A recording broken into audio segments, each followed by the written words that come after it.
Complexity. I don't have a slide for this one, and it's a little more limited, but there's also some controversy about what belongs in here and how we think about this. So the basic positioning of this set of methods is that we recognize that within both quantitative methods and qualitative methods, it can be challenging to sort through what is causal, what really drives what kind of experiences. And we recognize that when you're looking at real social problems, the ways that different factors impact each other, it's always a combination of a whole lot of different elements of the context that will come together to create a particular situation. And that is not typically consistent over time. It changes as factors within there change. And so being able to understand some really complex issue, let's take mental health and how people's mental health experience evolves over life. If we try to do a bunch of interviews, if we do a big survey and a whole bunch of data collection, we will get parts of that story, but we're always still having to sort through, okay, what's more of an individual experience? What's more across people? How do we understand how all of these pieces relate to each other? And then if we add in the element of, okay, what kind of interventions work? What can really help improve people's mental health? Then you're also dealing with this tension of so much of it depends on the conditions that they're starting in, the match between the person and the service. There are so many factors that go into being able to understand what actually works. And so a wide range of methods that acknowledge the complexity of real world issues and the ways in which some of the more traditional research methods have had some, I want to say, like, traditional research methods have been able to do incredible things to really sort through complexity. There's a lot of power there. But many of the methods that we're going to talk about here really came out of recognizing some of the limitations that have over time also corrected themselves a bit, and being able to build other ways of being able to understand this. So I think the starting place is having a systems thinking mindset. The real forerunner in this world is a woman named Nella Meadows. And there's a beautiful book called Thinking in Systems that is a basic introduction to this. Other people, particularly Peter Senge, have really pushed hard on helping people to develop this ability to see almost in diagrams, okay, this factor and this factor and this factor are coming together, and it's because of this that they're coming together, and they're all causing this together, and these seem to be the results. To be able to see in the mess of a real world situation what is noise and what is actually influencing what's happening. Those are sort of the key skills and worldview. Oh dear, my phone just fell over.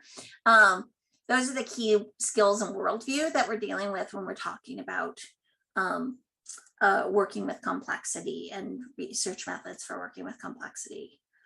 Within that, there tend to be two big buckets of ways that people have dealt with this. One is to say, what we need to do when we're understanding what has impact on a particular issue is to remove as much complexity as possible by setting up an experimental or quasi-experimental design where we are eliminating, because we are randomly selecting who goes into what group, we're eliminating a lot of the complexity. We can use the advantage of having really large sample sizes. We can use the advantage of having random assignment to different groups as a way of being able to cut through the complexity and actually see what is causing the thing that we're trying to understand. And so there's been a massive expansion of experimental, what are called quasi-experimental designs, and then natural experiments. So experimental is, I think the easiest way is to think about a clinical trial. You have a treatment group, a control group, and they are randomly assigned. They have a whole range of preconditions, and you are trying to find what the actual intervention is doing away from all of the complexity of the differences between people within those groups. Because you're randomly assigning them, you're removing that level of complexity. And then because you can't ethically simply randomize being able to provide people with services, a lot of what are called quasi-experimental methods have developed, where maybe you will do it in steps. You'll have some people who are receiving services first, and then some people who are going to receive services later. And what you are doing is being able to measure within the time period where the second group is not receiving services yet, what are the differences between the outcomes for one group versus another. There are other ways of approaching quasi-experiments, but that's the basic idea, is to sort of use an experimental design, but work with the realities of what you can do ethically. And then another kind of big area that a lot of people are working in now is what are called natural experiments. So the big, sort of the most common example of this is when there's a policy change. So for instance, when Canada legalized marijuana, it became a big natural experiment where you could look at a wide variety of usage information about marijuana, different kinds of effects that people have hypothesized are related to marijuana use. And you can look at, okay, we have what that information for Canada pre-legalization. Now we can collect it post-legalization, and we can use as a comparison states within the US where it is not legal, and look at how those states have evolved pre versus post to see if part of the change is a natural progression over time in people's attitudes or usage that isn't actually about the law. So what you're trying to do is, again, to simplify by taking advantage of some randomness. You're trying to, as much as you can, simplify all of the complexity and be able to see the pattern in the noise. So that's this first big bucket, is methods to be able to cut through complexity and be able to really clearly see what is happening with a particular intervention across a wide range of people, a wide range of different kinds of experiences. One of the things that comes out of that, of course, and we've seen this particularly, I think it's become really evident publicly with vaccine research, that you are looking for common effects in here. And so you will always have a percentage of people who have a very different experience and who are kind of outliers in what you're looking at. And so you have to be able to understand and account for, when you're measuring what happens experimentally, there's always going to be variation in people's experience of it. And being careful that you're not just celebrating, okay, yes, this has, a 90% effectiveness, and not asking, what about the 10%? Is there something about that 10% that is systematic, that they all have the same range of experiences? Are they a random 10%? Being able to kind of take apart those things become really important if you are removing complexity from how you're trying to be able to answer a question. I'll also mention that these kinds of methods are very intensive and very expensive. So people who want to do them need to raise a good chunk of funds and devote several years to them. And they are also pretty quantitatively rigorous and intensive. The second kind of batch of ways of addressing complexity specifically have to do with 3 different approaches to building your own models, to sort of making choices about how you're going to try to simplify the system and understand it. The first of these is what's called agent-based modeling. And I'll put up on the screen an example of agent-based modeling. The idea is to be able to think about, okay, there are a bunch of different things within a system that are operating according to their own rules. And what happens if they start interacting? So this is a software that's specifically designed for different kinds of systems modeling called NetLogo. And this is a model that someone built around understanding ethnocentrism and whether people are making sort of what are the advantages and consequences to making decisions about who you are going to do business with. And so it's a pretty simple model. The idea with these kinds of models is to try to simplify as much as you can. And then you can change the parameters. So you can change the rules of how the system works and then watch the system change and see a graph of what's happening. So it's a way of being able to, again, simplify something that is complex, assign basic equations to what's happening, and then explore it. These models are not meant to be the be all and end all of understanding a particular issue, but it can be really helpful to step back and try to model in straightforward ways and attach equations to ways of understanding these kinds of relationships and what's happening. A second bucket of that is a slightly different approach to modeling called system dynamics modeling that isn't about individuals doing their individual thing and how they relate to each other. It's about kind of, you have a certain rate of something, for instance, a level of standard habits that you might have around taking care of your well-being. And then on any given day, you have an inflow of, okay, you're doing, there are things that are supporting your ability to have that level of habits.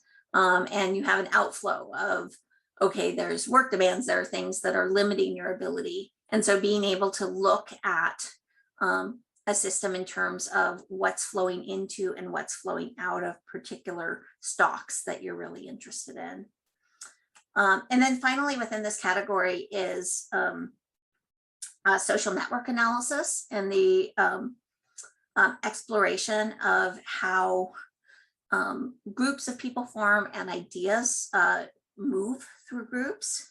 So there's been a huge amount of really interesting research that has come out around, most of this has really emerged out of issues of extremism and how extremism spreads through online communities. And so social network analysis becomes a really useful way of being able to actually watch ideas spread through communities, and who picks what up, who are the influencers within systems, how do things spread, what are the situations where an idea will just stop at a particular person.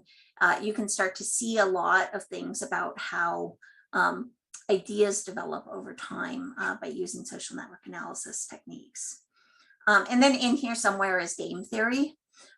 Again, a way of approaching a simplification to try to understand underlying mechanisms when what you're dealing with is really complex human behaviors. So let me stop. Any questions or comments on this? There is so much to cover here, and we're really just trying to do a very basic introduction to, yes, all of this exists. I actually have a point to make. So I think one of the important things researchers sort of sometimes forget is that transparency is obviously important if you want to be ethical, but it's also important if you want to be perceived by the public as like a valid, like as your research is valid, because I think a lot of researchers or people who don't believe researchers, their main thought that they have is that, oh, they're being funded by this company X, blah, blah, blah, and then they sort of everything the research says. Whereas if we were to be completely transparent about where the money's coming from, where the data was gathered, and yes, there would still be people who choose not to look at that and choose not to believe it, but it's sort of like we did everything we could to sort of get in front of that. Yeah, I mean, this is one of the things that I really love about particularly modeling approaches in relation to other methods that you're using for data collection.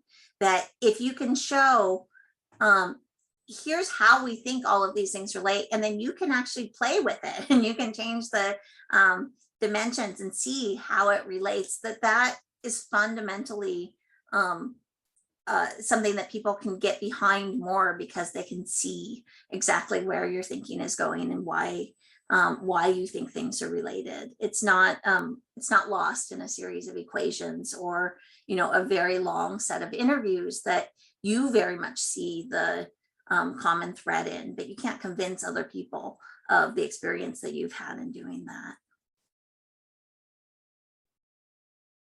Any other sort of takeaways from this or thoughts you have?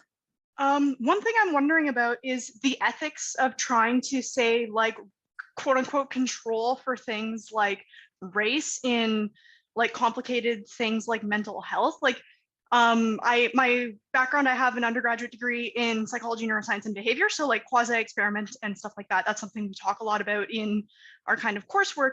But now that I'm in social work, I can't help but think that trying to come up with interventions for mental health and stuff that try to remove things like race or, place of birth or whatever from the equation, I can't help but think that maybe that's not a good thing.